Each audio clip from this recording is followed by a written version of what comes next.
Ashama harka fuunee akkam jirtu daawwattoota keenya. Kun ETV Afaan Oromooti. ETV'n Afaan Oromoo marii isaa kan guyyaa har'aatiin dhimma filannoo fi nageenya irratti kan mari'atu ta'a. Yeroo filannootti nageenya amansiisaa ta'e mirkaneessuudhaan filannoo naga qabeessa ta'e akkaataa kamiin haa gaggeessinu. Adeemsa kana keessatti ammoo gaheen hawaasa sivilii maal haa fakkaatu dhimmoota jedhanii bal'inaan kaafnee irratti mari'anna. Marii kanaaf keessummoota sadii asii qaba. Keessummoota keenya wajjin wal barree kallattiidhumaan gara marii keenyatti deemna jechuudha. Mariisisaa kanis wajjin turu ammoo an Haayiluu Miidhagsaati gara keessummoota keenyatti isin dabarsa. Keessummoota keenya waamicha keenya kabajatanii asitti argamuu keessaniif ulfaadhaa galatoomaa isiniin jedha. Mee isin wajjin wal haa barru jalqaba irratti. Maqaan koo Amantii Tolaan jedhama. Itti gaafatamaa waajjira Federeeshinii Dargaggoota Naannoo Oromiyaati. Miskaala Lammaan jedhama. Pirezidantii Federeeshinii Dubartoota Naannoo Oromiyaati. Gazaanyin Darginaan jedhu itti gaafatamaa waajjira Waaldaa Dargaggoota Oromiyaati. Hayyee ulfaadhaadha. Mee nageenyi bu'uura waa hundaati jedhama. Nageenyi yoo jiraate baanee galuu dandeenya. Nageenyi yoo jiraate hojjannee nyaachuu dandeenya. Nageenyi yoo jiraate barachuu dandeenya waan ta'eef yeroo ji'oota lamaa fi guyyoota muraasaan booda gara filannootti seenna.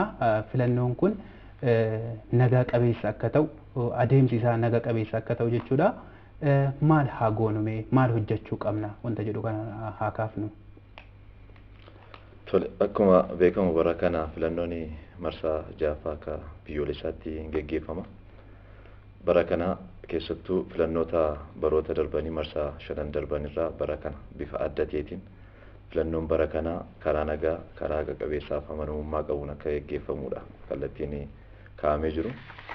Kunis filannoo kana keessatti nageenyi bu'uura waan ta'eef bara kana akkaataa damee siiviksii hawaasaatti achi keessatti ga'een dargaggootaa keessattuu guddaa olaanaadha. Kan barbaadamu inni guddaan namni hundumtuu kaardii filannoo isaa fudhachuudha. Kaardii filannoo fudhatee sagalee isaa kennuudha. Isa booda sagaleen uummata kanaa kabajamuu danda'u turre jiraata. Inni guddaan yeroo ammaatti kan barbaachisu yaadaan mareedhaan karaa kana fi rakkoo nageenyaa tokko malee akka inni darbuudhaaf hojiin hojjetamaa jiru hin jira. Dargaggeessi keenyas dhimma kana xiyyeeffannaa guddaatti godhee hojii nageenyaa irratti xiyyeeffannaa guddaadhaan hojiin hojjetamaa jiru hin jira. Kanaaf dargaggeessi keenyas sagalee isaa akka nama tokkotti sagalee qaba waan ta'eef sagalee gaafa fudhatu biyyi kun akkamitti ijaaramte gara fuulduraatti deemuu qabdi kan jedhu giddu galeessa godhate tokkoof tokko biyyi kun sagalee isaa kennee filannoo akka gaggeessu sagaleen uummataa immoo akka kabajamu kanarraa kan hafe rakkoo nageenyaa tokko malee filannoon kun akka darbuudhaaf irratti hojjetamaa jira. Kun immoo cimee itti fufuu danda'u irra jiraata kan jedhuudhaan akka jaarmiyaalee keenyaattis irratti hojjechaa jirra jechuudha. Gaaffiin yoo jiraate rakkoo yoo jiraate immoo sadarkaa yaadaadhaan irraa kan hafe rakkoo biraa keessa galuu akka hin qabne yoo gaaffii qabaate gaaffii isaa gaafachaa mari'achaa rakkoo hiikaa furmaata kaa'aa deemu malee akka dargaggeessaatti kan barbaadamu biyya diigamte utuu hin taane biyya ijaaramte kan barbaannu kan hawwinus kana waan ta'eef dargaggeessi keenya bakka jiru hundumaatti nageenyaaf ambaasaadara nageenyaa ta'ee dhaabbate rakkoo nageenyaa yoo kan jiru ta'ellee dura dhaabbate qaamota rakkoo kaasuudhaaf hokkora kaasuudhaaf deeman irratti dura dhaabbachuu danda'utu irra jiraataa kan jiru. Hayyimee adde Askaalaa nu isin Federeeshinii Dubartoota Oromiyaa irraa dhuftanii dubartoonni keessayyuu dhimma nageenyaa kana keessatti adda durummaadhaan hojjechuu danda'u jedhama waan ta'eef keessayyuu yeroo filannoo yeroo sensitiivii ta'e kana keessatti dubartoonni maal haa godhani maal hojjechuu qabu filannoo kana naga qabeessa filannoon kun naga qabeessa ta'e akka xumuramu dimokiraatawaa akka ta'u bilisa akka ta'u maal gochuutu nurraa eegama keessayyuu gama dubartootaatiin. Gaariidha. Nageenyi bu'uura waa hundaati. Keessattuu dubartootaaf nageenya iddoo guddaa qabachuudha. Kanaaf eenyuyyuu caalaa yoo nageenyi jiraate kan fayyadamu dubartoota yoo nageenyi jirre kan miidhamus dubartoota jechuudha. Kanarraa yookaan dubartoonni tokkoon keenya gahee keenya baachuu qabna jennee yaadna. Yoo xinnaate filannoon kun nagaan akka xumuramu gahee guddaa qabna yommuu jennu tokkoon keenya qophaa'ummaa nageenyaaf yoo rakkoon uumame kan miidhamu amma nu ta'etti nageenya akka mirkanaa'us gahee keenya baachuu qabna amantaa jedhu kanan qabu jechuudha. Keessattuyyuu bakka jirrutti filannoon galmee irraa kaasee mirga heera mootummaatiin kennameedha. mirga sanatti dubartoonni umuriin ishee filannoodhaaf gahe waggaa 18 ol jiran galmaa'uudhaaf of qopheessuu danda'utu irra jiraata. Galmeen calqabamee jira. Galmaa'uu qabu karaa nagaatiin. Eega galmaa'anii gaafa sagaleen kennamus paartii siyaasaa nagaggeessuu danda'a. Bu'aaf faayidaa koo hin eegsisa jedhanii itti amanan sagalee kennuu qabu. Sagaleen eega kenname booddees sagaleen koo naaf haa kabajamu gaaffii jedhu dhiyeeffatanii ofirraa calqabanii ofiin nagaa ta'utu dursa jechuudha. Kanaaf dubartoonni mana keessatti ijoollee qabu, dargaggoonni ijoollee keenya, abbootiin manaa keenya jiru mana keessaa calqaba nageenya jechuudha. Mana keessaa nageenyi calqabee akka biyyaatti nagaa ta'ama. Kanaaf akka federeeshinii dubartoota naannoottis hojjetamaatu ture jechuudha. Keessattuyyuu mana maree nageenyaa karaa kamiiniyyuu qaama nageenyaa wajjiniin ilaalcha siyaasaa kamirraayyuu bilisa ta'anii dhimmi nageenyaa dhimma keenya jedhame filannoo duras guyyaa filannoos filannoo boodas hojjechuudhaaf ijaarsi mana marii xumuramee sochii keessa kan jiramudha jechuudha. Gama biraatiin akka damee hawaasaa tokkotti akka siviil soosaayitii tokkotti gahee heerri nuu kenne gaara hanga dakaatti fayyadamuudhaaf qophii seeraan xumuramuu qabu xumureetti itti adeemaa jirra jechuudha. Keessattuyyuu gaheen taajjabdummaa jaarmiyaalee kanaaf iddoo guddaa qabu. Laayisansii sana fudhannee taajjabuudhaaf filannoo dur guyyaa filannoo booda jechuudha. Kun filannoon kun nagaan akka xumuramu gochuu keessatti iddoo guddaa qaba wanta ta'eef.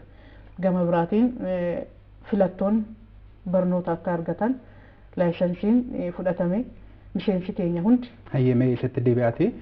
Mee obbo Gazzahaan keessattuu waa'ee amma kaasaa jirru kana waa'ee nageenyaa kana irratti wanti dabalataa yoo jiraate keessayyuu akkaataa kamiin nageenya eegsifnee gara filannootti haa gallu.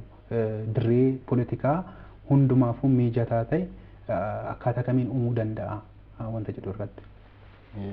Guddaa galatoomaani marii baay'ee bareedaa fi waan irratti mari'atamuu qabu jeetiin namana dhimmi nageenyaa fi filannoo jedhu kuni nageenyi waan hundaafuu barbaachisaadha. Namni waanuma sooratullee waan garaatti nyaatullee nyaachuudhaaf appitaayitiin isaallee kabanamu yoo nagaa qabaatedha. Kanaaf nageenyi mana keessaa kan inni ta'u yookiin immoo namoota dhuunfarraa kan inni ta'u yoo mana keenya nagaa goone yoo hawaasa ganda keessa jiru san nagaa goone dabalees immoo akkasuma aanaa godina jennee yoo nagaa godhaa deemne biyyi tun nagaa taati jechuudha. Kanaaf nageenya kana akkamittiin eegsisna? Nageenyi hunda keenyaafuu barbaachisaadha erga jennee namni kamiyyuu nagaa barbaada. Nageenya kana eegsisuudhaaf immoo maal gochuu qabna waan jiru kan sirriitti ilaaluun barbaachisaadha. Keessattuu dargaggoonni maaliif anis akka nama jaarmiyaa dargaggoo tokkorraa dhufetti gama dargaggootaatiin waan inni kaasuu barbaadu nageenyi kun akka biyya keenyaatitti parsantii olaanaa gaafa laallu naannoo parsantii 70tti kan siqu dargaggoodha baay'een isaa umurii 15 haga 35 warra jiranidha. Kanaaf biyyi tun nageenyi biyya tanaa harka dargaggeessaa keessa jirti jechuudha. Harka dubartootaa keessa jirti jechuudha. Kanaaf nageenyaa fi filannoo ka jedhu kanaan wal qabatee filannoo dura maal godhuu qabna? Innaa filannoo maal godhuu qabna? Filannoo booda immoo maal godhuu qabna? Waan jiru san sirrii ilaaluun baay'ee barbaachisaadha. Biyya kana keessatti jaarraa hedduudhaaf dimokiraasiin maqaa qofaani kan inni ture, shasharafamaati kan inni ture. Bara kana immoo dimokiraasii dhugaa ta'e lafa dhaabuu qabna. Filannoon kun filannoo naga qabeessa, filannoo dimokiraatawaa fi filannoo amanamaa ta'uu qaba jenneeti kan nuti hojjetaa jiru. Kana ammoo mirkaneessuudhaaf akka jaarmiyaa dargaggootitti gama nageenya eegsisuuti.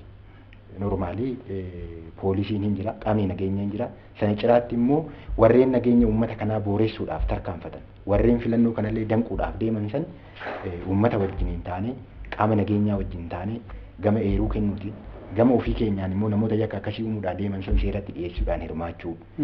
Lammaffaa immoo filannoo kana keessatti baay'ee kan filatamullee dargaggeessi hin jira achi keessa. Filatamaa ta'e kan dhiyaatu, kaandideetii ta'e kan dhiyaate dargaggeessi hin jira.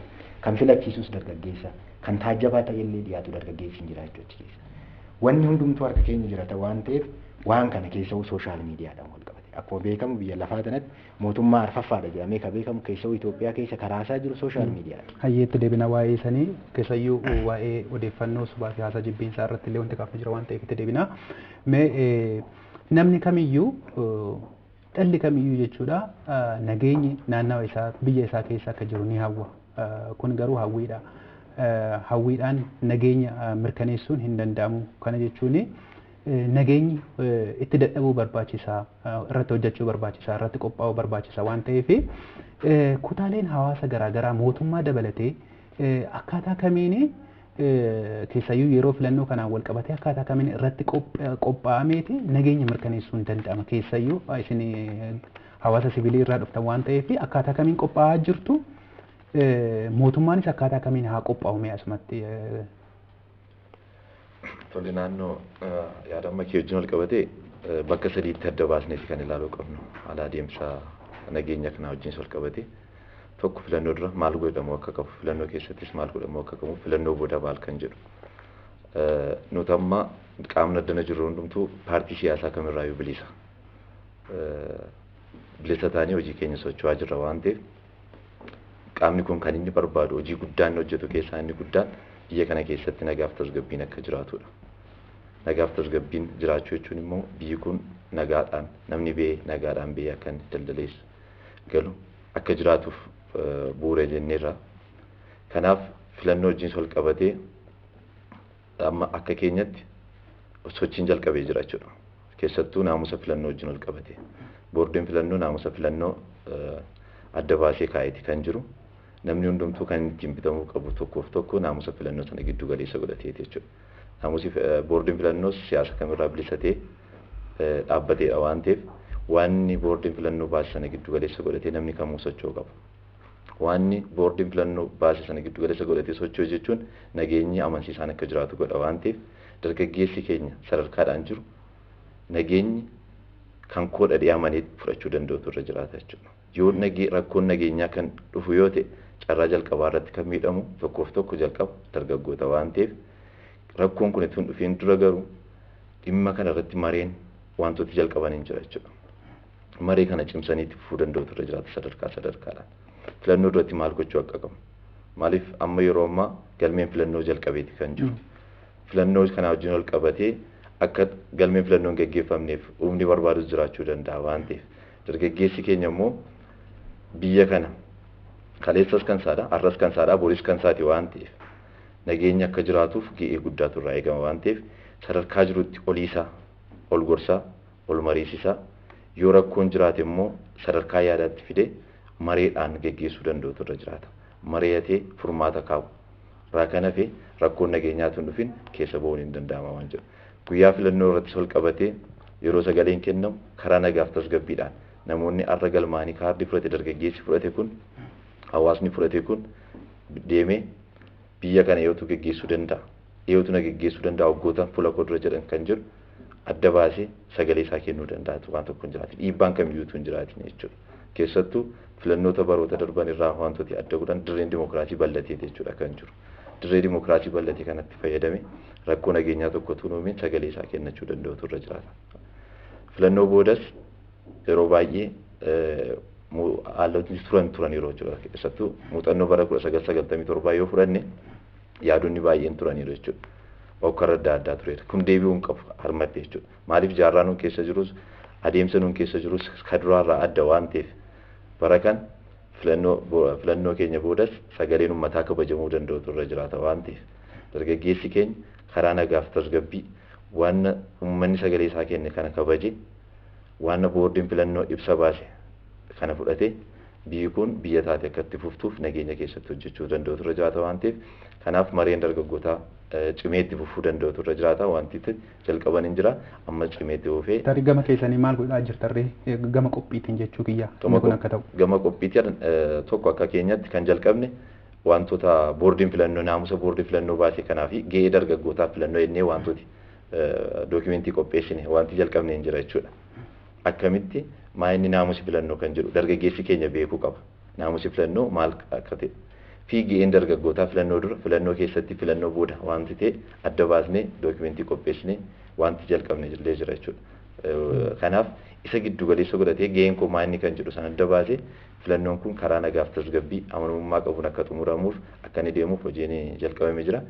Jalqabbii kana immoo hanga godaatti amma dargaggeessa bal'aa bira geenyutti itti deemuudhaaf wantooti jalqabne jira jechuudha. Hayyee baay'ee gaariidhaan adde askaala durallee kaasaa turtanii waa'ee barnoota filattoota gama barsiisuutiin illee qophii gochaa turtan kaasaati kan turtanii bal'isaatii mee amma filannoon kun qophii guddaa barbaada waan ta'eef dubartoonni akka tarii akka filatamanis akka filachuu danda'anis mirgaaf dirqama isaanii akka beekan gama keessayyuu gama barnoota filattoota gama kennuu kanaani wanti isin hojjetaa jirtan akka bifa qophiitiin. Gaariidha. Akkuma sila ta'e biyyi keenya ijaarsa sirna dimookiraasii lafa qabsiisuudhaaf biyyoota socho'an keessaa ishii tokkodha jechuudha. Haala qabatamaa amma jiruun biyyattiin jijjiirama keessa jirti. Jijjiirama keessa yommuu jiraatan immoo gaheen qaama hundaa iddoo guddaa qaba jechuudha. Akkuma sila kaas nageenyi tokkoon keenya waan nurraa eegamu yoo bahanneyyuu nageenya dhufuu danda'a. Kanaaf hundi keenyayyuu calqaba ofirraa kaasnee nageenya qopheessuun iddoo guddaa qaba jechuudha. Nagaarraa malee nagaa dhabuurraa wanta argamu hin jiru wanta ta'eef nageenya qopheessuun barbaachisaadha. Maaliif haala qabatamaa amma jiruun dimookiraasiin jedhamu dirreen dimookiraasii bal'atee jira. Haala qabatamaa biyyi keenya amma keessa jirtuun jijjiirama keessa jiramaadha. Paartileen siyaasaa adda addaa jiru. Miidiyaan haala barbaadeen waa'ee biyya isaa irratti annaawunsi gochuu akka danda'u karaa seeraatiinis waan hundi mijateetu jira jechuudha. Bakka waa hundi kun mijateetti rakkoon illee yoo uumame haalli ittiin mariidhaan hiikkatu jira waan ta'eef kallattii hundaanuu qophiin jiru karaa seeraatiin mootummaanis gama isaaniitiin paartileen siyaasaas gama isaaniitiin waan irraa eegamu hin bahatu taanaan hawaasnis gahee irraa eegamu hin bahata taanaan dubbii hundi yaadaan mariidhaan hiikuudhaaf of qopheessina taanaan biyyattii kana nagaa yoo goone nagaa taana yoo sana guddannaa yoo ta'an jijjiiramni kun kallattii cehuu qaba amantaan jedhu sun tokkoon namaarratti dhufuu qaba amantaa jedhuun qaba. Kanaaf immoo miseensi keenya marii bal'aan gaggeeffamuu akka qabu abdiin qaba jechuudha. Qaamni adda addaa dhimma nageenya irratti hojjetu waa'ee nageenyaa waltajjii uumame irratti hirmaatee hubannoo gahaa argachuu qaba miseensi keenya amantaa jedhuun qaba.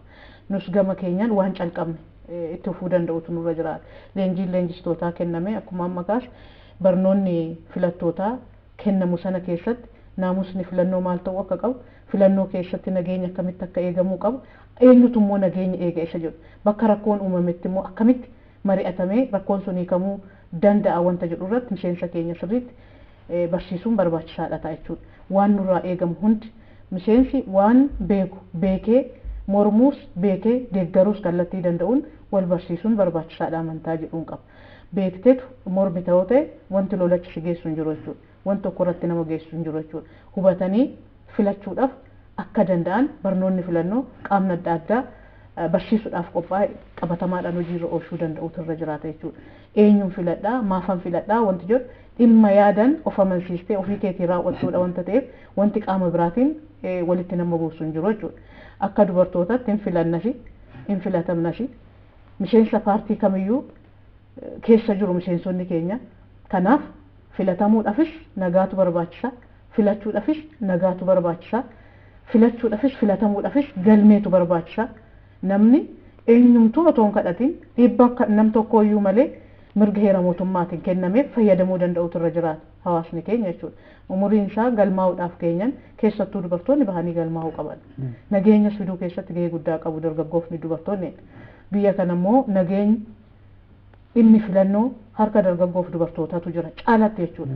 Qaamni hawaasaa kun dammaqee galmee irratti hirmaate kan galmaa immoo sagalee kennuudhaaf qaama kennuuf karaa tasgabbii qabuun paartileen siyaasaa sagantaa isaanii yommuu dhiyeessan reediyoodhaan dhiyeessuu danda'u, televezyiidhaan dhiyeessuu danda'u, waltajjiidhaan dhiyeessuu danda'u karaa naamusa qabuun dhaggeeffatanii kan isaanii malu filachuudhaaf of qopheessudha jechuudha.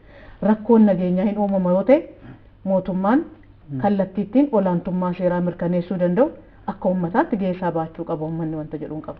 Keessattuu dubartoonni dargaggoon waan ofii danda'an hojjechuun diinni jiraachuu danda'a. Namoonni rakkoo uuman hin jiranu jechuun hin danda'amu. Barsiisuun seeratti dhiyeessuun heeruu kennuun waltajjiidhaan mari'achuun karaa nagaatti akka dhufan gochuu waa tokko ta'e mootummaan immoo olaantummaa seeraa akka inni fudhatu gahee nurraa eegamu bahachuudha qabna. Qaamni hundiyyuu dhimma nageenyaa irratti gahee irraa eegamu bahachuutu irra jiraata. Mootummaan nageenya biyya kanaa mirkaneessuu keessatti gahee qaba. Hawaasni nageenya biyya kanaa eeguu keessatti gahee qaba. Tokkoon keenya mana keenya irraa kaanee ofirraa kaanee nageenya buusuudhaaf ani nagaa uumuun qaba jennee karoorfannee kaana taanaan dhimmi nageenyaa rakkoon ta'u wanti guddaan itti amanuudha jechuudha. Waa hundi mari'atanii hiikuudhaaf of qopheessuu sadarkaa biyyoonni guddatan gahuudhaaf fedhiin jiru sun akka dhugoom namni waan yaade sana ta'ee argamudha jechuudha. Waa baay'een waan biyya alaatitti hawwaa tur, dimokiraasiin biyya alaatti hawwaa tur, biyya keenya keessatti dhufuudhaaf abdiin akka jiru wanti namatti argisiisu bal'aan jira jechuudha. Kanatti fayyadamuun immoo kan keenya wanta jedhuun qaba'an. Miseensi keenyas kallattii kanaan dammaqee of qopheessutu irra jiraata. Nus gahee keenya kan nurraa eegamu bahachuudhaaf of qopheessutu nurra jiraata. Dhimma mootummaa irratti dhiifamu, dhimma paartii siyaasaa irratti dhiifamu, dhimma hawaasa irratti dhiifamu miti jechuudha. Dhimmi nageenyaa, dhimma waliinii, dhimma hunda keenyati waan ta'eef kallattii sanaan miira kan kooti jedhuun kan biyya kootiiti biyyi koo nagaa ta'uu qabdi biyyi koo akkuma biyya kan biraa guddattee arguun qaba yoo jenne kanarratti waan nurraa eegamu bahachuutu gaariidha wanta jedhuun qaba. Hayyee baay'ee gaariidha. Nageenya kan eegsisu anarraa jalqabuu qaba wanta jedhu baay'ee murteessaadha. Baay'ee galatoomaa isin jedha. Mee obbo Gazaany asirratti wanta dabaltan jirtu keessayyuu gama qophii isin taasisaa jirtan keessayyuu filannoon kun naga qabeessa bilisaa fi dimokiraatawaa akka ta'u gochuu keessatti qophiin isin taasisaa jirtan gama barsiisuutiin ta'uu danda'a gama adeemsa jiru taajjabuutiin wanti isin gochaa jirtan kanneen hojjechuudhaaf. Jalqabumarraa ka'uudhaaf dhimma nageenyaa kana waliin wal qabatee namoota nagaa booressan sanillee adda baasanii beekuun barbaachisaadha. Maaliif nagaa ka barbaadu hawaasni hin jira, uummanni bal'aan hin jira, sabaaf sablammii bal'aan hin jira. Ammoo qaamni nagaa booressu hin jira. Kan immoo nageenya sana eegsisus hin jira jechuudha. Kanaaf isa kana adda baasanii beekuun baay'ee barbaachisaadha. Kana keessatti qaamolee gurguddoo sadii inni jalqaba hawaasa. Kana keessa kan gahee taphatu hawaasa. Inni lammaffaan mootummaadha. Inni sadaffaan paartiilee morkattootaa jiranidha. Kan amma mootummaa ta'uudhaaf wal morkataa jiran gaheen isaan taphatan gahee hagana jedhamee ilaalamuu miti.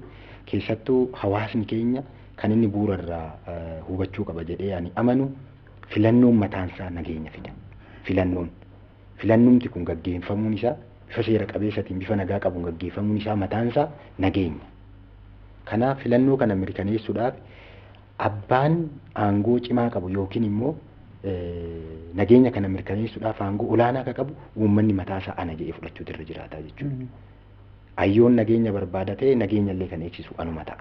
Kanaaf uummanni gama saniin hubatee waan naannoo isaa keessa jiru waan ganda isaa keessa jiru nageenya sana eegsisuu irratti adda durummaa yoo hirmaata ta'e wanti kun galma ga'uu qaba.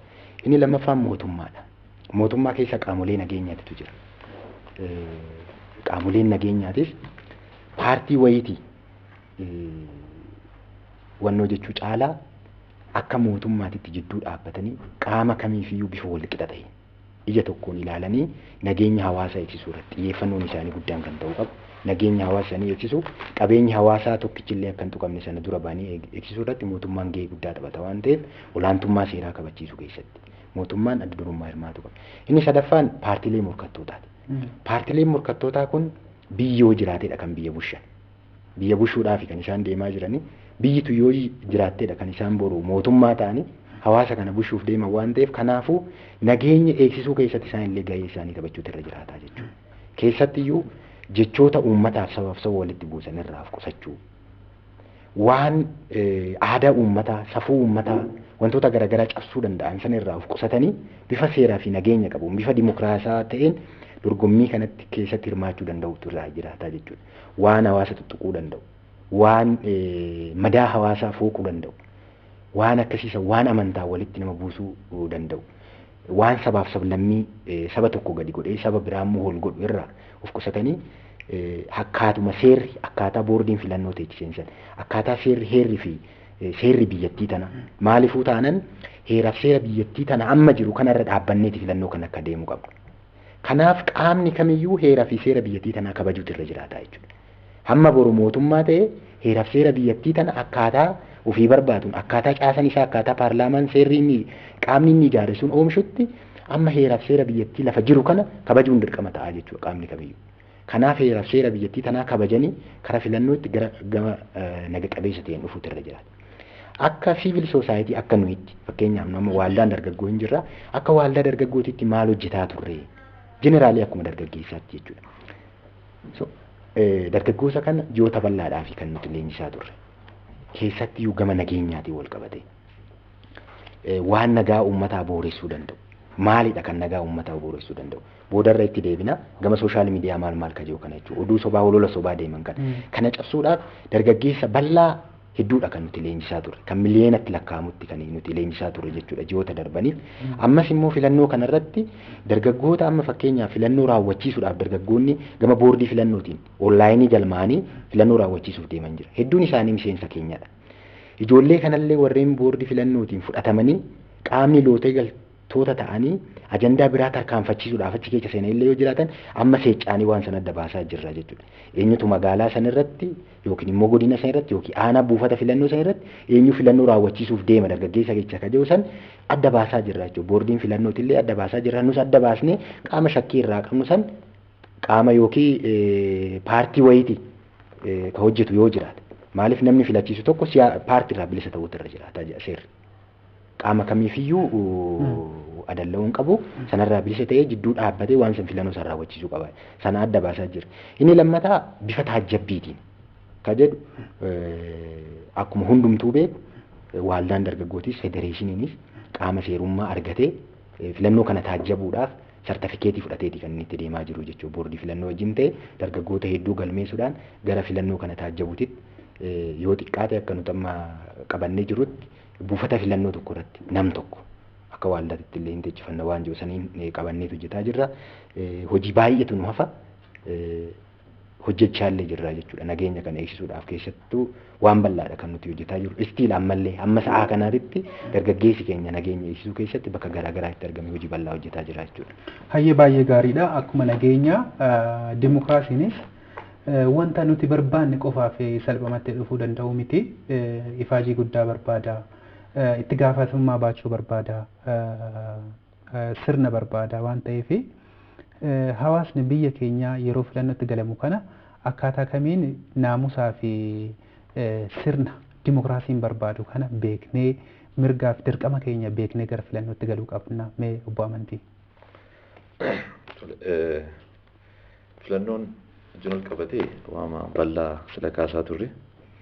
Filannoon jechuun iddoo itti nama biyya bulchuu danda'u itti filatan dimokiraasiidha jechuudha.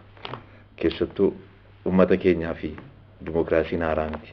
Keessattuu sirna gadaa wajjin ol qabatee achirraa fudhatame waan ta'eef kana giddu galeessa godhatee socho'uu danda'utu irra jiraata. Filannoon biyya kana keessatti gaggeeffamaa tureera. Kan bara kanaa immoo hanqinoota bara darbanirraa wantooti fooyya'anii deemuudhaaf qophiin jiru jira.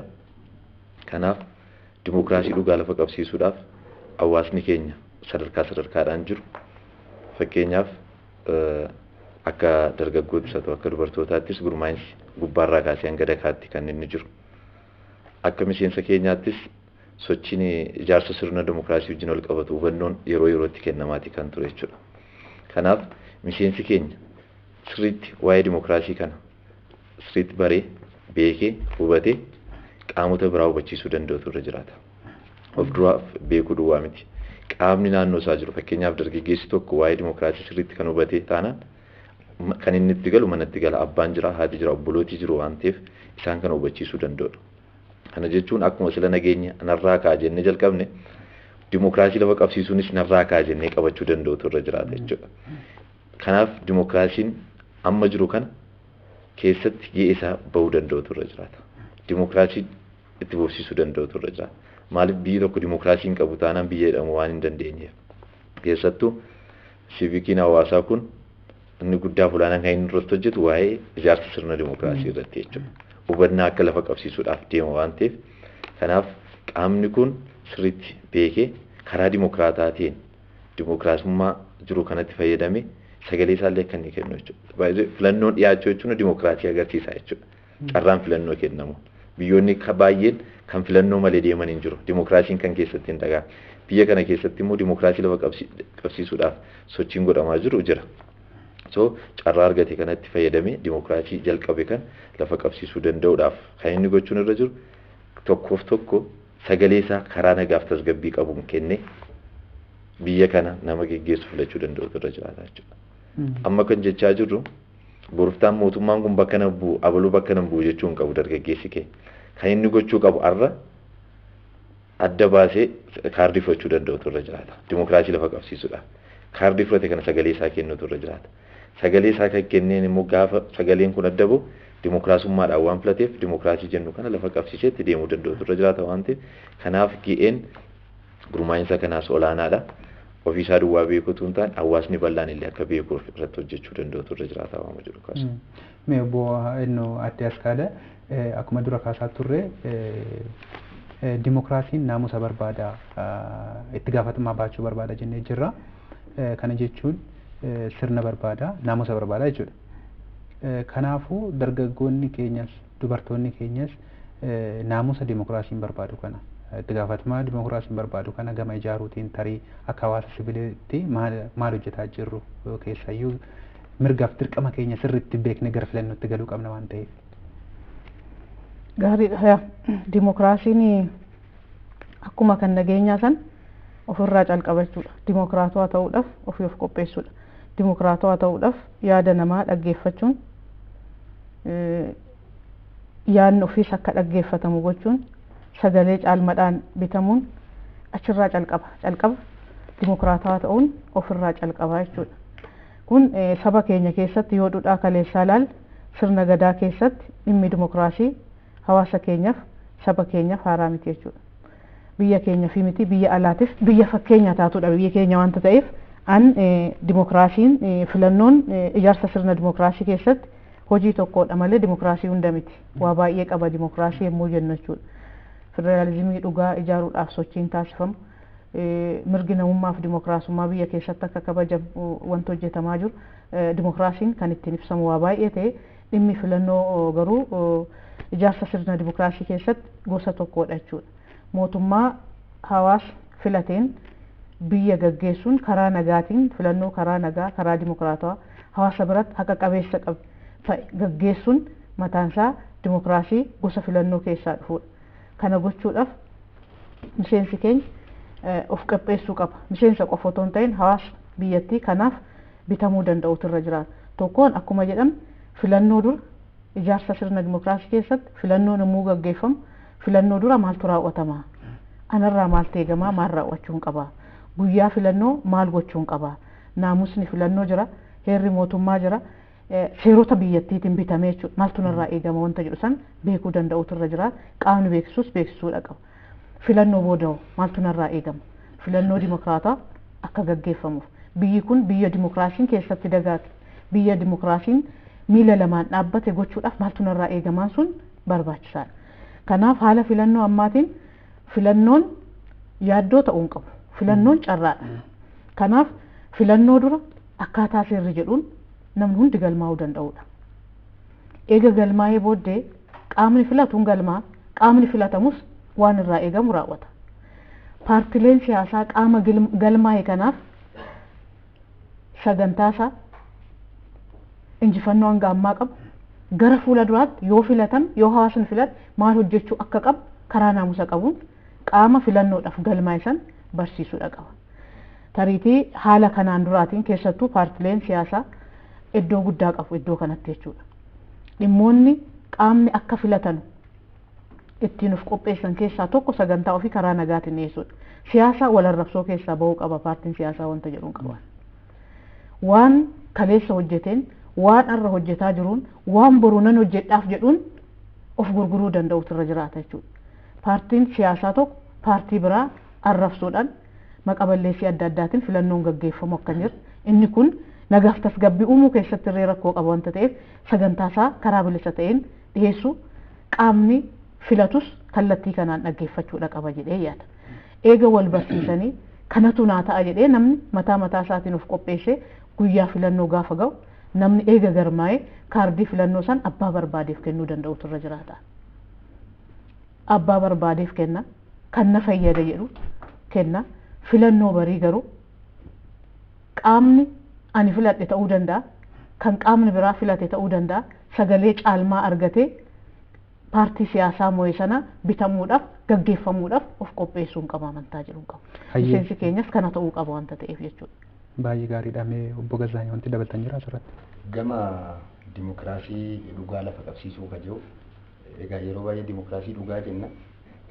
Dimookiraasii dhugaa gaafa jennu dimookiraasiin sobaa hin jira jechuudha. I think garuu dimokiraasiin kun gaafa ijaaramu waanuma dhugaadhaaf kan inni ijaaramu. Waanuma seera qabeessa san of keessaa qabatee ijaarama. Yeroo baay'ee biyya teenya keessatti dimokiraasiin dhugaa waan hin turre, dimokiraasiin sobaa waan hin turre, dimokiraasii dhugaa barbaannaa jenna. Dimokiraasiin dhugaan sun waraqatarra jiraachuu mala. Garuu immoo piraaktikaalii gaafa laallu lafarratti dimokiraasii sobaatii jira jechuudha. Kanaaf dimokiraasii dhugaa kana wanti jalqabame baay'ee jira.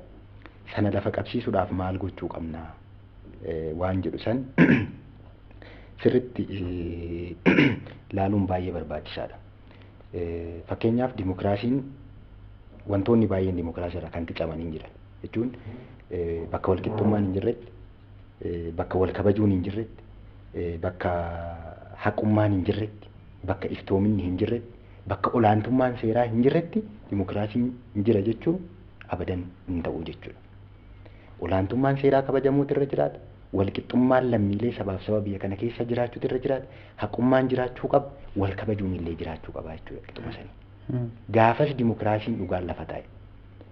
Ofii keetii dimokiraasii dhugaa barbaacha nama ajjeesuun hin danda'amu.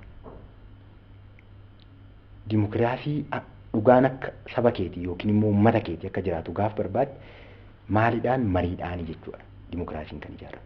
Fakkeenyaaf mootummaa abbaa irree ofirraa cabsuudhaa jee 1960moota irraa qabe wanti biyya kana keessa raawwataa ture dhagaa darbuudhaan mootummaan tokko hin cabaa mootummaa biraatiin dhufa karaa cufuudhaan waan baay'ee ta'a jechuudha.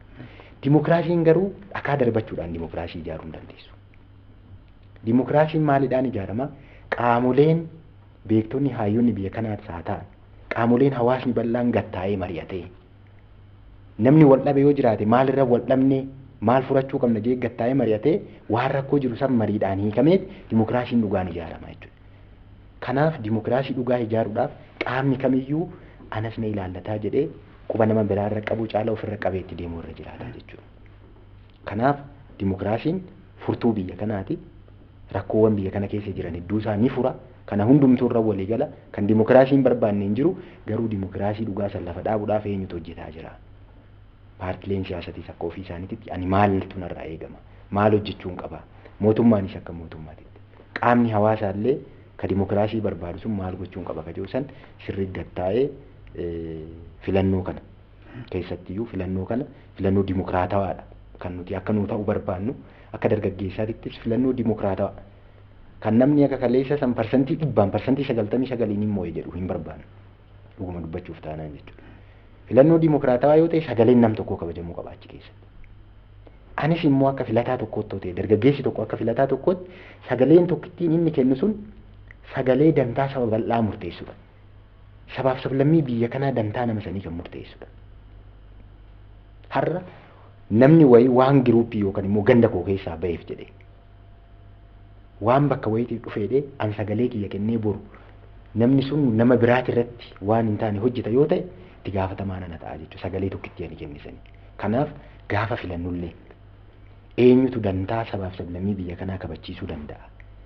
Eenyutu dargaggeessi immoo akka abbaa biyyaa ta'etti dantaa dargaggootaa eenyuun naa kabachiisuu danda'a. Gaaffii dargaggoon biyya kana keessatti qeerroof qarreen biyya kana jijjiirama kan fiduu keessa wareega guddaadha kan isaan kafalan. Aarsa guddaa itti kafalan. Lubbuu hedduudha kan itti dhabamu. Qaama hedduutu hir'uuti ta'e. Kanaafuu wareega itti kafalaa turre san eenyutu galma nuu ga'uu danda'a. Eenyu gaafii uummanni keenya gaafataa ture san galmaan nuu ga'uu danda'a ka jedhu san namuu gattaa'ee ofitti deebi'e. Namuu mataa ofii qaba, gurra ittiin dhaga'u hin qaba, ija ittiin laalu qaba waan ta'eef akkuma dandeettii isaatti kan taa'ee kamtu naaf mala anaaf. Kamtu gaaffii kiyya naaf deebisuu danda'a ka jedhu san namuu gattaa'ee keessoo isaa ilaalee itti deemuu qaba waan jiruuf. Baay'ee gaariidha. Namni filataan kamiyyuu eenyuun filachuu qaba, maaliif filachuu qaba wanta jedhu kanneen xiinxalee mirgaaf dirqama isaa beekeetti gara filannootti deemuu qaba jettanii baay'ee ulfaadha. Mee gara odeeffannoo sobaa kanatti darbinuuti. Biyyi sirna dimokiraasii ijaaruuf tattaafattu kamiyyuu yaada bilisaan ibsachuu fi iddoo guddaa kenniti. Heera mootummaa isaanii keessatti illee baay'inaan kaawwatu. Kanaan wal qabateeti dargaggoonni keenya dubartoonnis ta'uu danda'a for that matter kutaaleen hawaasa kamiyyuu Keessayyuu yeroo filannoo kanatti haala kamiin yaada isaanii ibsachuu qabu keessayyuu haasaa jibbeensaa fi odeeffannoo sobaa daddabarsuu kanarraa of eeganii jechuu biyya obbo Amantii. Gaaffii yaada amma kee wajjin ol qabatee keessattuu olola sobaa wajjin ol qabatee yeroo ammaa yeroo teknooloojiin itti dagaagee jirudha biyya kana keessatti akka addunyaattis akka biyya keenyaattis. Teknooloojiin bal'achuu jechuun immoo biyya ittiin diiguudhaaf utuu hin taane biyya ittiin ijaaruudhaaf kan itti fayyadamuu qabu. Keessattuu sooshaal miidiyaa wajjin ol qabatee wantooti biyya kana keessatti adeemamaa ture, ittiin faarfamaa ture waan bal'aatu jira. Gamni ittiin ololli sobaa ittiin bal'inaan adeemsifamu baay'eensa kan waan hin jirre akka jiranitti fakkeessuudhaaf wantooti deeman sooshaal miidiyaa wajjin ol qabatee waan bal'aa jira jechuudha. Inni guddaaf olaanaan dargaggeessi keenya bal'inaan kan itti fayyadamu miidiyaa hawaasaa kana jechuudha. Miidiyaa hawaasaa kana itti fayyadamu jireenya isaa ittiin fooyyeffatee dinagdee isaa ittiin guddifachuudha kan inni bu'uura godhachuu qabu. Malee olola adda addaatiin olola sobaatiin afarfamuu burjaaja'uu hin qabu jechuudha. Yeroo ilaallu wantoota hin taane akka waan ta'etti ololli adda addaa biyya kana keessatti wantooti mul'atan jira jechuudha. Dargaggeessi keenya immoo wanticha dhaabatee xiinxalee adda baasee maddi olola sobaa kun illee eessa jedhee dhaabachuu danda'utu irra jiraata dargaggeessi keenya. Malee waan argeen waan dhugaa taane dhugaarraa waan fagaateen argee raafamuu danda'utu irra jiraata jechuudha. Gaafa olola tokko argu dubbii tokko argu maddi isaa eessa wanti dhufe kun immoo biyya ijaaramoo biyya diigaa sabaaf sablammii biyya kanaa ni ijaaramoo hin diigaa amantaa biyya kanaa ni ijaaramoo hin diigaa waan jedhu giddu galeessa godhachuu danda'utu irra jiraata. Maaliif namni kamiyyuu saba qaba, namni kamiyyuu amantaa qaba waan ta'eef. Namni kamiyyuu sabi isaa akka miidhamu hin barbaadu, amantaa isaa akka miidhamu hin barbaadu. So olola sobaa adda addaa dhufe kan dura dhaabbachuu danda'utu irra jiraata jechuudha. Kana dura dhaabbatu taanaan burjaajii adda addaa keessa gala taanaan carraa jalqabaa irratti kan miidhamu dargaggeessa jechuudha. Kanaaf burjaajii kana keessa galee miidhamuu dura garuu dhaabbatee adda baafatee waan olola sobaa kana yoo ta'es yaadaan dhaabbatee gaaffii kanas gaafatee deebii argachuu danda'utu irra jiraata jechuudha. Hayyamee adda askaadaa keessayyuu dargaggoonnis dubartoonnis yaada isaanii akkaataa kamiin haa ibsatanii odeeffannoo sobaa daddabarsuu fi haasaa jibbiinsaa kanarraa fagaatanii yeroo filannoo kana keessatti jechuu kiyya. Gaariidha. Filannoo keessatti waa lamaaf hojjetama, galma lamaaf jechuudha. Galma lamman kana milkeessuudhaaf odeeffannoo sobaarraa of qusachuun yoo dhagaan maaltu ta'e akkamitti ta'e maaltu raawwate tasgabbiidhaan raagaa qabatamaa raagaa dhugaa barbaaduuf deemuudha. Yoo rakkoon uuman mariidhaan hiikuudhaaf of qopheessuudha. Filannoon yemmuu gaggeeffamu galmoonni lamman tokko filannoon sun karaa nagaan dimokiraataa haqa qabeessaa fi hawaasa biratti amanamtummaa kan qabaatu akka ta'eef hojjetama. Kana raawwachuu keessatti rakkoon hin uumamu jechuu hin danda'amu. Rakkoo uumamu san mariidhaan hiikuudha. Dhumarratti galmi paartileen siyaasaa kamiyyuu hariinuu filannoo san injifachuudhaaf kan hojjetu jechuudha. Galmoota lamman kana mijeessuudhaaf sochii taasifamu keessatti tasgabbiidhaan karaa nageenyi ittiin uumamuu danda'uun raawwachuu qabu qaamni paartilee siyaasaa adda addaa jechuudha. Tarii hololli sobaa kan oofamus raagaa qabatamaa malee waan sabaaf saba walitti buusu amantaaf amantaa walitti buusu yoo seenaa kaleessaa yaadanne rakkoodha jechuudha. Dudubbeetti deebi'uu hin qabnu. Haalli qabatamaa amma jiruun dargaggoonni keenya dubartoonni keessattuu naannoon keenya xiyyeeffannoo guddaadhaan tasgabbii guddaadhaan itti deemuu qabna amantaa jedhu qaba jechuudha. Kanaaf namni yemmuu silas kaasee jira qaamni filannoo mo'achuudhaaf deemu kan mo'atu yaadan akka ta'e beekuu danda'utu irra jiraata. Yaada isaa yaada hawaasa biratti fudhatama qabu, kaayyoo fudhatama qabu, ergama fudhatama qabu, kan boruuf abdii namaa kennu dhiyeessee akka qaamni filachuu qabu raawwachuu qaba. Madaa hawaasaa hooquudhaan rakkoo kaleessaa kaasuudhaan uummanni akka walitti bu'u qaamni raawwatus kanarraa of qusachuu danda'utu irra jiraata. Seerri jira, seeraan bitamuu qaba. Namoonni kunis waanuma dhageenyan waan qabatamaa hin taaneen holola sobaatiin dallanuun dubbii kaasuun nurraan eegamu amantaa jedhuun qaba. Tasgabbaa'uu danda'utu nurra jiraata. Waa hunda karaa dimokiraata ta'e dhageenye waa badaas ta'u dhageenye waan inni ta'e raagaa qabatamaa argachuudhaaf tasgabbiidhaan deemuu danda'u sunirra jiraata. Eenyutu rakkoo kana uume? Maaliif uumame laata? Akkamitti immoo rakkoo kana hiikuu danda'a? Otoo rakkoon tokkoyyuu hin uumamin wanta jedhu sana of qopheessuu danda'utu irra jiraata namni jechuudha. Yoo sanan taane waanuma dhageenyen dhugaaf soomni isaa otoo hin beekamin waan jedhameef maal jedhameef illee otoo hin beekin walitti bu'is uumamuu qabu. Haalli mijataatu jira waltajjii mariitiin hiikamuun hin danda'ama jechuudha. Carraa kanaan dargaggoonni isaa ta'anu, dubartoonni isaa ta'anu, miseensonni keenya rakkoo uumamu hunda mariidhaan hiikuudhaaf of qopheessuun ofii rakkoo uumurraa bilisa of gochuudhaaf of qopheessutu dura jira. Raagaan sobaa, hololli sobaa hin oofamu jechuun hin danda'amu. Kaleessa waan barreetu gadheedha waan ta'eef. Yeroo filannoo paartiin siyaasaa tokko paartii siyaasaa biraa arrabsuudhaan maqaan taane kennuudhaan filatamuuf deemuun baramee jira kaleessa jechuudha. Barmaatileen sun yoo dhufanillee keessummeessuu hin qabu hawaasni keenya wanta jedhu hin qabu.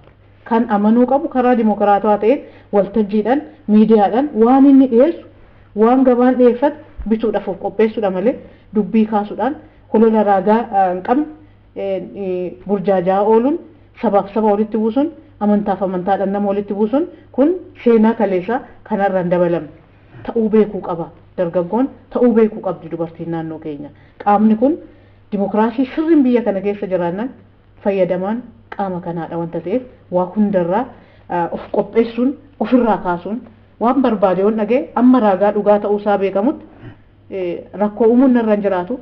Rakkoon uumuu seeratu jira biyya seeraan gaafachuutu narra jiraata. Waa hundi olaantummaan seeraa mirkanaa'uu bakka jirutti olaantummaa seeraa mirkaneessuuf amma carraa qabnutti amma gahee qabnutti rakkoo uumuudhaaf namni qopheessuu hin qabu wanta jedhu hin qaba jechuudha. Waa hunda beekanii itti amananii mirkaneeffatanii miira tasgabbiitiin deemutu gaarii ta'a. Obbo Gazzahaany durallee kaasuuf yaalaa turtanii dargaggoonni biyya keenya keessatti keessayyuu yeroo filannoo kanatti akkaataa kamiin yaada isaanii ibsachuu qabu haasaa jibbiinsaa kanarraa fagaachuudhaan odeeffannoo sobaa daddabarsuudhaan kanaan dabalatatti illee wantoota akkanaa dhugaaf soba ta'uu isaanii eenyu nuuf haa qulqulleessu wanta jedhu irratti yaada kee. Ayyee guddaa galatoomii dhimmi odeeffannoo sobaa yookiin jeneraalii odeeffannoo waan jiru kun nageenyaan daareetti wal qabata. Waanuma nageenya duratti jennisanii wal qabsiisuun hin danda'ama. Keessattuu hololli sobaa yookiin odeeffannoon sobaa kun waan afurii kan inni of keessaa qaba. Inni jalqaba hololuma mataa isaati wanna odeeffamu san yookaan immoo holola daddarbu sanidha. Inni lammataa namni hololu hin jira yookaan qaamni hololu wayi qaamni holola kana tamsaasu jechuudha. Nama dhuunfaa ta'uu danda'a. Miidiyaalee hin jiran televezyiinii, reediyoo waan akkasii ta'uu danda'a. Miidiyaa hawaasa sooshaal miidiyaa isaan jedhu kan ta'uu danda'ani. Galmi immoo inni hololamuuf illee hin jira. Yoo biyya diiguu ta'e biyya diiguudhaaf kan hin hololamu jechuudha hololli sun. Yookaan immoo oduun sobaa sun kan tamsa'u biyya diiguu yoo ta'e biyya diiguudhaaf. Yoo immoo biyya ijaaruu illee akkasuma jechuudha. Isaan kana sirriitti adda baasanii beekuun murteessaadha. Keessattuu propagaandaa waan jedhamu jira fakkeenyaaf bilaak propagaandaa warri faranjii kuni bakka inni burqee eenyu akka propagaandaa kana dabarsu hin beekamu qaamni kana dubbatullee hin beekamu jechuudha. Buurri isaa jecha akka ta'e qaamni immoo waan kana dabarsaa jirullee hin beekamu. Kanuma yookaan miidiyaa gubbaa irratti yookaan sooshaal miidiyaa televezyiinii isaa ta'uu reediyoonii achirratti kan daddarbu qofaadha kan inni mul'atu jechuudha. Kanaaf bilaak miidiyaa yookaan bilaak propagaandaa kan jennu kana adda baasanii beekuun baay'ee ulfaataadha. Maddi isaa jecha akka ta'e eenyu akka holola kana dabarsaa jiru baay'ee ulfaataadha jechuudha. Kanaaf an akka dargaggeessa tokkotti wanni nani dhaamuu barbaadu maaltu ta'uu qabaa keessa'uu sooshaal miidiyaa yookaan immoo miidiyaa hawaasaa kana televezyiiniinis reediyooniinis maal gochuu qabanii waan jennu kana sirriitti adda baasnee beekuun murteessaadha. Yeroo baay'ee warreen holola sobaa gaggeessan kun for their business mataa isaaniiti jedhaniiti baay'ee. Hawaasatu hubatu malee yookaan dargaggeessa santu hubatu malee yookiin kafalameefii ta'uu danda'a. Achirraa immoo biizinasii mataa isaaniiti kan isaan dabarfatan. Fakkeenyaaf yuutuubii irratti galii guddaadha kan isaan argatan. Yoo holola san dabarfatan malee yoo oduu sobaa san tamsaasatan malee galiin sun isaaniif hin galu. So gatii isaaniitiif jedhanii yookaan immoo waan argatan san faayidaa isaaniitiif jedhanii maal godhanii biyya diiganii jechuudha jalli holola sobaa gaggeessan sun. Nuti immoo dargaggeessi soo ta'e uummanni bal'aan biyya kanaa nageenya kan nuti barbaannu. Biyya tana ceesisuudha kan nuti barbaannu. Kanaaf holola sobaa kana maaliidhaaf hololamaa galma qaba. Fakkeenyaaf namni tokko nama jiraa nagaan deemaa jiru du'eedhee gaafa miidiyaa irra dabarsu waan jedheef qabaa jechuudha. Namni sun gaafa du'e jedhamu maal akka ta'uuf deemu biyya kana keessatti galma kaawwateeti jechuu kan inni haasa'u. Nuti garuu dhaabbannee ilaaluudha. Maaliif nageenya barbaanna waan ta'eef. Maaliif biyyi tun akka fuulduratti harkaanfattu barbaanna waan ta'eef. Dhaabbannee maaliidhaaf ololame oduun kun eessaa ba'e nu fayyadamoo nu miidhaa. Yoon oduu kana fakkeenyaaf amma waanuma qabatamaa hin taane tokko feesbuukii gubbaa irratti gaafa nani sheer godhu nama meeqa dubbisanarra. Nama baay'ee dubbisaa jechuudha. Namoonni na amanan hundi oduun sobaa ani tamsaasu saniin hallayyaatti baduu jechuudha gaafas. Kanaaf qaamolee waan wayii sheer godhu waan wayii dabarsin dargaggeessi keenya keessoo siiriyeesii of ilaaluu danda'uu qaba. Hayyee baay'ee gaariidha. Sa'aatiin deemaa jira waan ta'eef mee filannoon kun amma ji'a lamaa fi gara guyyoota muraasaatti kan hafe paartileen siyaasaa paartii biyya bulchuu dabalateeti akkaataa kamiin dargaggootaa fi dubartootatti fayyadamuu qaba. Maaliif jedhaa jira isa kana paartileen tokko tokko ni injifanna jedhaniiti gara filannootti kan seenan dhugaa dubbachuudhaaf filannoo inuma injifanna jedhaniiti kan seenanii garuu yoo injifachuu baatanii duuba ta'anii akkaataan dubartootas dargaggootas ittiin duuba ta'anii oofuu barbaadan jira waan ta'eef dargaggoonni keenya dubartoonni keenya akkaataa kamiin wanta akkanaa irraa of eeganiiti filannoo nagaa qabeessa ta'e haqa qabeessa ta'e bilisa ta'e gaggeessuun danda'ama wanta jedhu gaggabaab sa'aatiin deemaa waan ta'eef. Tole inni irratti gabaabsee man kaasa egaa waan bal'aa sila kaasaa turre waan ta'eef filannoo wajjin wal qabate biyya kana keessatti yoo xiqqaate paartii 47 ol kan galmaa'ee seera qabeessaan deemaa jiru jechuudha. Paartii kun hundumtuu paartii nan injifadha deemu injifannoodhaaf deemaa jira jechuudha. Paartiiwwan kun hundumtuu injifachuu waan deemuuf injifachuun akkuma jiru immoo injifatamuunis akka jiru beekuu danda'utu irra jiraata jechuudha. Amma biyya kan geggeessu yoo dhibaa'eeti paartii tokko garuu kana keessatti paartiiwwan hundumtuu kun bakka bu'e waan lama of dura kaa'atee deemuu qaba. Tokko injifachuu lammaffaan injifatamuun akka jirus beekuu danda'utu irra jiraata jechuudha. Kana keessatti gaafa filannoo kana geggeessu humni baay'een dargaggoof dubartoota jechuudha biyya kana keessatti persentii guddaa kan qabatee jiru. Biyya ijaaruu keessattis haa ta'u waan sila akka nageenyaa wajjin wal qabatee waan bal'aa kaasneerra waan ta'eef. Dargaggoonnis dubartootis waan gochuu qaban yeroo isaatti gochuu danda'utu irra jiraata kan sila jenne tokko waa'ee galmee lammaffaa sagalee kennuu sadaffaa sagalee kenname kabajee fudhachuu danda'utu irra jiraataadha. Paartiin hundumtuu miseensa mataa isaatii hin qaba. Keessattuu dubartootas hin qabaachuu danda'a dargaggootas qabaachuu danda'a. Kan jechaa jiru amma dargaggooti keenyas dubartoonni keenyas hawaasni keenya bal'aan jiru kan inni gochuu qabu waan paartiin isaa mo'atameef rakkoo uumuu hin danda'u irra jiraatu jechuudha. Maaliif kan jenne sagaleen uummataa kabajamuu qabaadha ejjennoon hin qabne jechuudha keessattuu akka hawaasa kanaatti jechuudha. Paartiin kamiyyuu haa injifatu garuu kan kabajamuuf qabu sagalee uummataa sana. Dargaggeessi qaamni hawaasaas dubartoonnis hundumtuu sagalee hawaasni kenne sana kabajee fudhachuu danda'utu irra jiraataadha.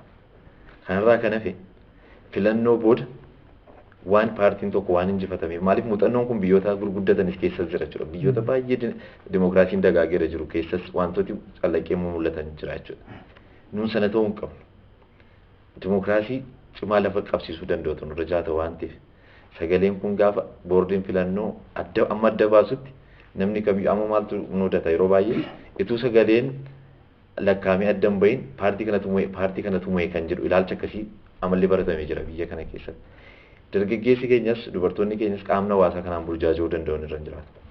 Tokkoof tokko boordiin filannoo siyaasarraa bilisa ta'e ijaaramee jira biyya kana keessatti. Manni murtii bilisa ta'e ijaaramee jira filannoo wajjin wal qabate.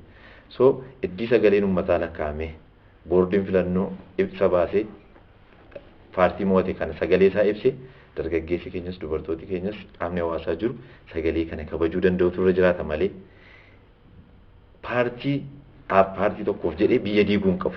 Biyyi diigamuu hin qabdu waan ta'eef kana cimsee itti fufuu ejjennoo kana qabachuu danda'utu irra jiraataa kan jedhu kaasu. Mee adde Askaala keessayyuu political expectationii keenya kanneen sirriitti hoogganne paartileen siyaasas paartii biyya bulchaa jirullee ta'uu danda'a.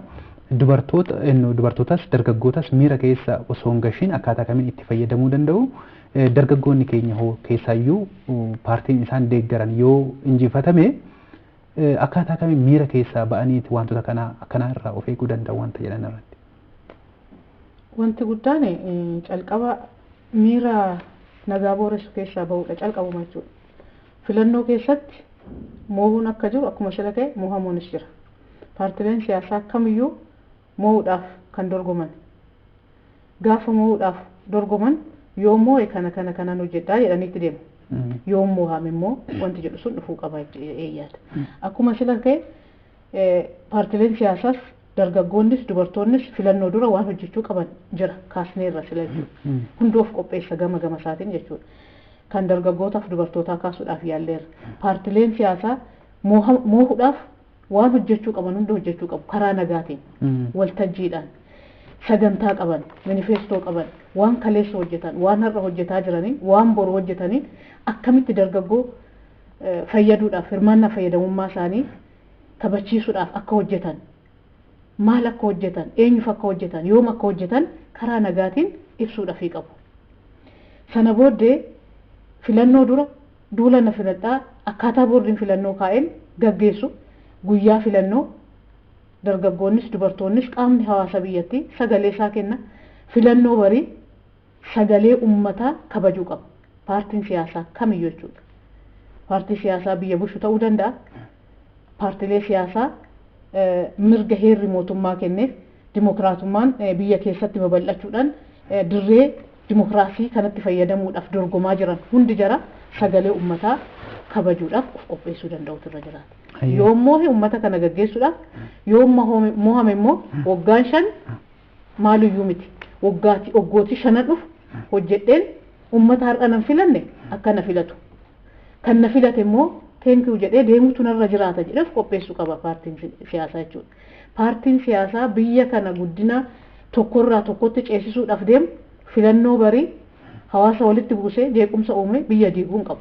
Biyya diiguufis miti kan dorgomaa jiran wanta ta'eef qaamni biyya ijaaruudhaaf dorgomaa jiru dorgomee yoo moohe biyya bulchuu yoo moohame immoo carraatti taanuuf of qopheessaa deemuu malee hololan taaneen dargaggoo gidduutti dubartoota gidduutti nagaa booressuun hin danda'amu jechuudha. Lubbuu baddirraa waan argachuun hin danda'amu qabeenya badurraa waan argatamu jechuudha. Paartileen siyaasaa biyya guddisuudhaaf kan dorgomaa jiran qaamni biyya guddisu kana lammanuu amanee fudhatee biyyattii kana ceesisuudhaaf of qopheessuu qaba wanta jedhu. Hayyamee obbo Gazzaan wanta dabaltan.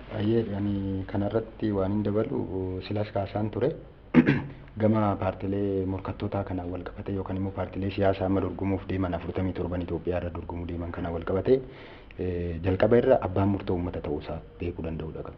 Kan mootummaas isaan taasisu uummata kan eeggattoota isaan taasisu uummataa jechuudha. Kanaaf sana fudhachuutu irra jiraata jalqaba. Yoo uummanni sagalee kenneef mootummaa ta'u yoo sagalee dhowwate immoo eeggattoota ta'u jechuudha. Yeroo itti aanutti dorgomuudhaaf.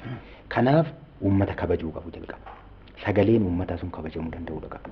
Rispeektii keessattuu filannoo kana naga qabeessaan akka gaggeeffamuuf akkuma duratti kaasaa ture san booda mootummaa ta'a waan ta'eef waan hawaasa tuttuqu waan dargaggeessa keenya tuttuqu waan sabaaf sablammii walitti buusu waan amantaa garaagaraa walitti buusu kanarra of qusachuu danda'uudha qabanii jechuudha. Kanaaf paartileen morkattoota magaalaa kamiyyuu adeeman godina kamiyyuu adeeman uummata kabajuutu irra jiraata.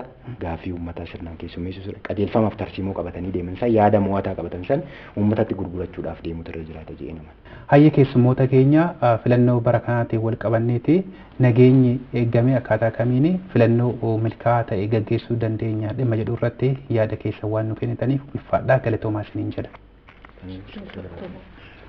Hayyee daawwattoota keenya isinis marii keenya kan dhimma filannoo bara 2013 fi haala kamiin nageenyi isaa eegamee adeemsi isaa naga qabeessa ta'eeti filannoo milkaa'aa gaggeessuu dandeenya dhimma jedhu irratti mariin isiniif qabannee dhiyaanne kanuma fakkaata. Mariisisaa kan isin wajjin ture immoo an Haayiluu Miidhagsaati. Kabajdanii jaalattanii filattanii waan nu daawwattaniif ulfaadhaa galatoomaa isiniin jedha.